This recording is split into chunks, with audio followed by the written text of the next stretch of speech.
Good morning, dear students. Today we are going to take out selected snobberies composed by Aldous Huxley. In this series of lectures, we will particularly discuss a few important snobberies which are discussed in detail by Huxley. Aldous Huxley was born in the year 1894. He was the grandson of Thomas Huxley, the biologist and brother of Sir Julian S. Huxley, another famous biologist. He was educated in Eton and Oxford. He wanted to become a doctor but was prevented by an eye infection, which made him almost blind. Huxley took a degree in English literature in 1915 and a few years later joined the staff of the Athenaeum. From 1923 to 1930, he was in Italy writing novels. In 1937, he settled permanently in California. He traveled widely, which gave him a large experience of life and provided him with the themes of many of his celebrated works, which came at regular intervals. As a young journalist, he composed excellent poems, but he found his element first in essays and travelogues, and secondly in his novels. Huxley was deeply interested in the problems of human life. Initially, he was a strong rationalist, analyzing the various aspects of life. He made frontal attacks on whatever was irrational and absurd. Thus, he became one of the most powerful forces among the essayists and novelists of the present century. Huxley lived through the two world wars. It was the grimness or the seriousness of the wars which shocked and compelled him to turn a new leaf. He left England, settled in California, and devoted himself to the pursuit of what he has called the perennial philosophy. Aldous Huxley prose style, his prose style faithfully mirrors or depicts his tremendous mental capacity. With all the wonderful sweep of his mind, Huxley is always lucid. He relates everything which he analyzes to the key problem: how to get rid of the cobwebs in our mind and live sanely and sensibly.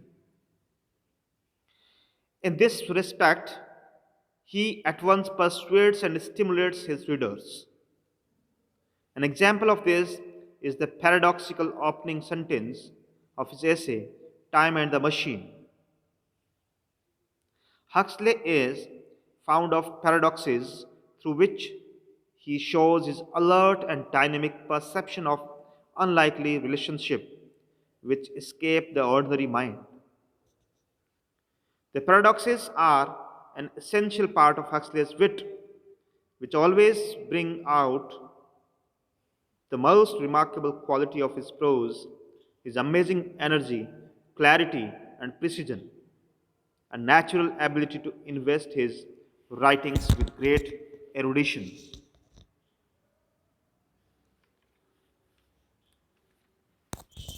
The present essay, Selected Snobberies, is taken from Aldous Huxley's book of essays entitled Music at Night, composed in 1931. In this essay, Huxley discusses the nature of various kinds of snobberies, such as disease snobbery, snobbery of family, culture snobbery, booze snobbery, modernity snobbery, art snobbery. Snob literally means a vulgar person. In the social sense, It generally means a person whose conduct or opinion is influenced by consideration of social position, wealth, or status. Actually, dear students, snob is a person who boasts of himself, one who feels proud of oneself about one's social status and wealth. Aldous Huxley says that there is a large number of snobberies, of which now some, now others become important in general esteem.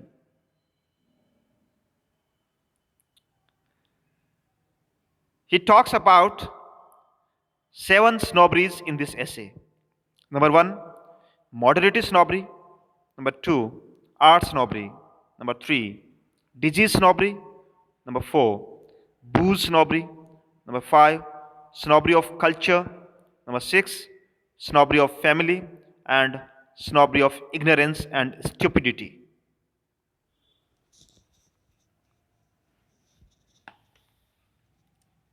Snobbery of one type or another is found in almost every person. All men are snobs about something or another. Man can feel snobbish about anything.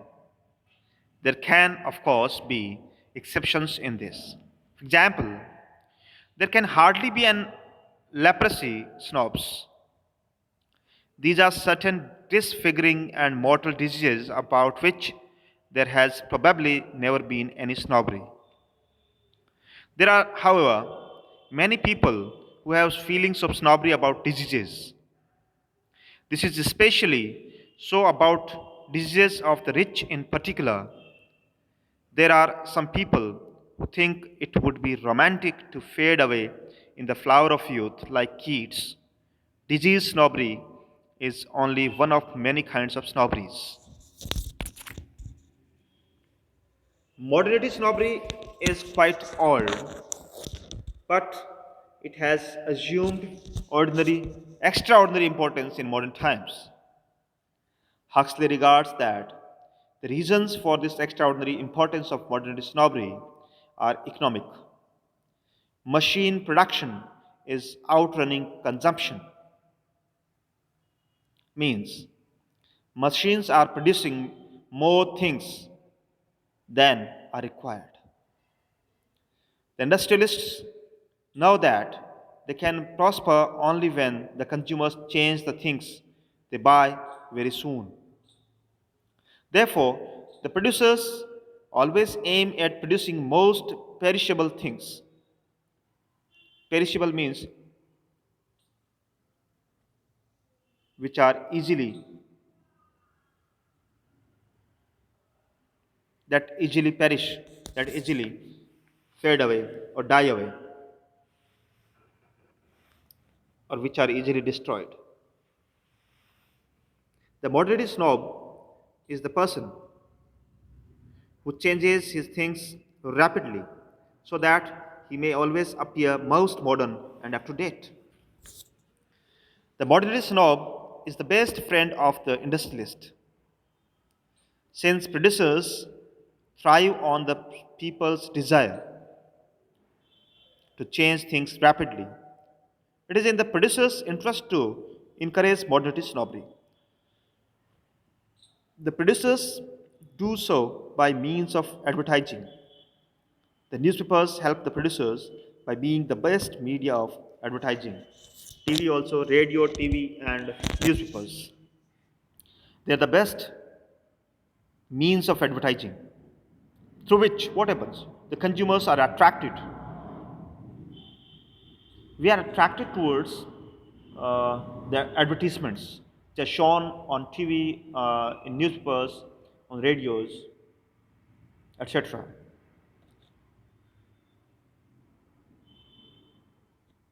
Actually, the producers of the things, they advertise the things frequently simply because anything that is frequently advertised or shown on TV uh, naturally they will make a room in our mind, and we will be naturally attracted towards those products.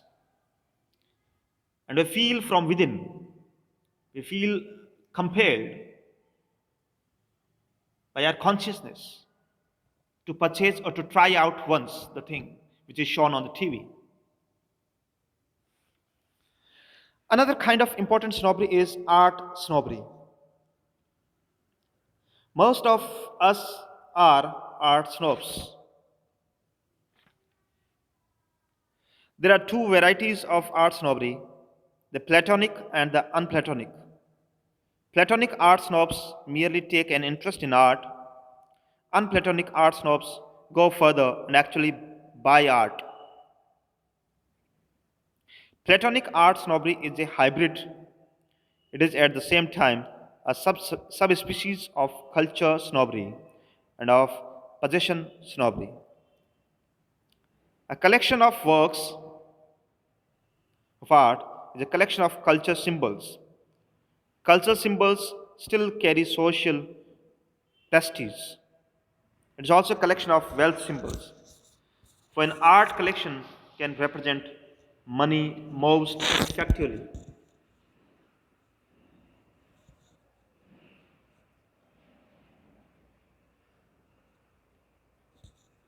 Most art snobs collect only the works of the dead. An old dead artist's work is both a safer investment and a holier culture symbol than the art of a living master. Some art snobs are also modernity snobs. It is not that snobbery is something bad and harmful. In fact, it has a great social value. The value of snobbery, in general, so far as humanity is concerned, rests in creating and promoting activity. Every snobbery demands of its devotees unceasing efforts, endless efforts. For example, the modernity snob can never rest from trying to be up to date. If we regard activity as being in itself good, then we must count all snobberies as good. We regard some activities as good, others as bad. All snobberies make us active, so our approval will be given only to such snobberies as excite what we regard as the better activities. Let's discuss now in detail the value of snobberies in our society.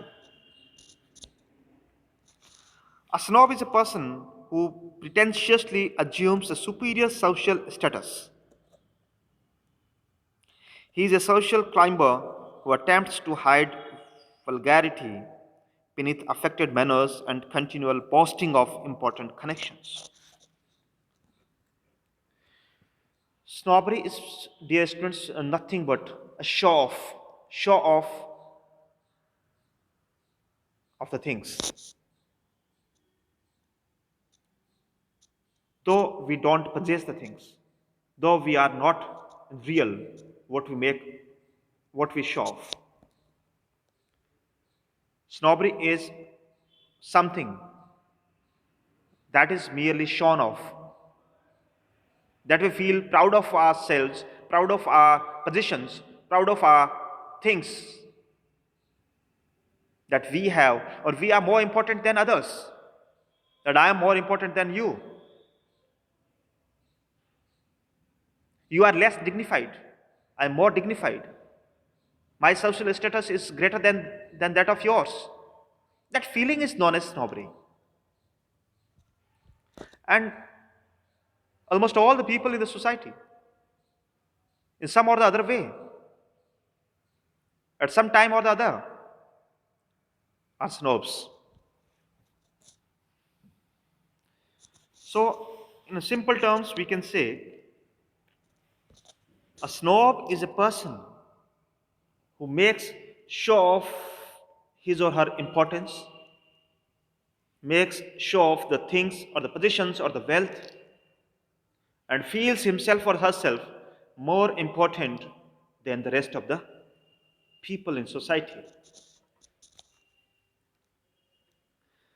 So we discussed many types of snobberies: disease snobbery, snobbery of family, culture snobbery, booze snobbery, modernity snobbery, art snobbery, etc. The value of snobbery in general, so far as humanity is concerned, rests in creating and promoting activity. It urges them to do something. A society with a great number of snobs and snobberies is, is like a dog having plenty of fleas. Fleas means the bees, makhiyan. It does not and cannot remain passive. The followers of each and every snobbery take it as their duty to make unending and continuous efforts as best as they can. They make great sacrifices for the purpose. The society snob must always be busy seeking the company of greatly distinguished persons. The modernity snob is always trying to be up to date. Thus, if we appreciate and praise activity as being the object and soul of life, then of course we shall have to admit that all snobberies are good. They are good because all of them excite and create activity. Those who regard the world as illusion and all activity as bad will of course condemn all snobberies. But generally, we follow the middle path. We regard some activities as good, others as bad. So we shall approve of and appreciate only such snobberies as stir up and arouse in us better activities, that arouse in us positivity and movement, activity, action. We shall detest or dislike such snobberies as that excite activities which we do not approve of or we dislike.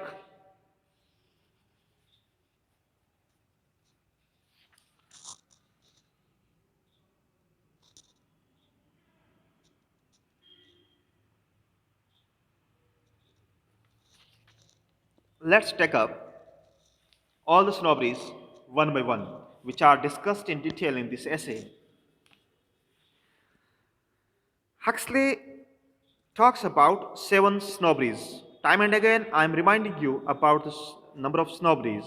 And this is very important question which is asked generally in the exams, in the academics and as well as in the competitive exams. That how many snobberies are there discussed by Huxley in this essay. There are seven snobberies: modernity snobbery, art snobbery, disease snobbery, booze snobbery, snobbery of culture, snobbery of family, snobbery of ignorance and stupidity. Huxley says that there are a large number of snobberies of which now some, now others take pride of place in general esteem.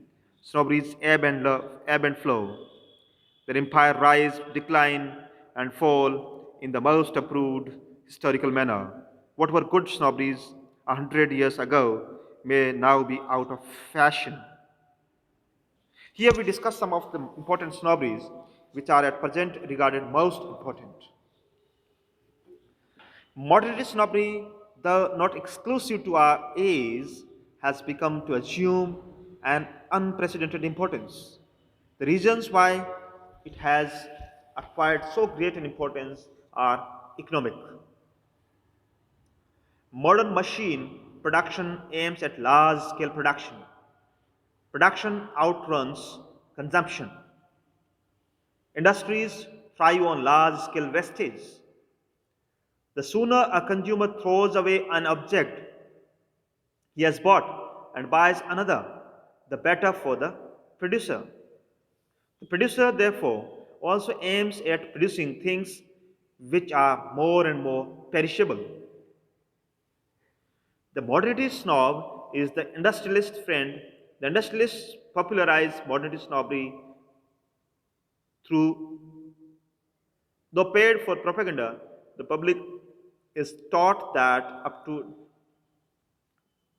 datedness in one of the greatest of virtues. The newspapers, the radio, the television help the industrialists in making us modernity snobs. We are also modernity snobs now. Most of us are art snobs. Huxley points out that there are two kinds of art snobs, Platonic and unplatonic. Platonic art snobs merely take an interest in the art, whereas unplatonic art snobs go further and actually buy the art. Platonic art snobbery is a branch of culture snobbery. Unplatonic art snobbery is a hybrid. It is simultaneously a subspecies of culture snobbery and of possession snobbery.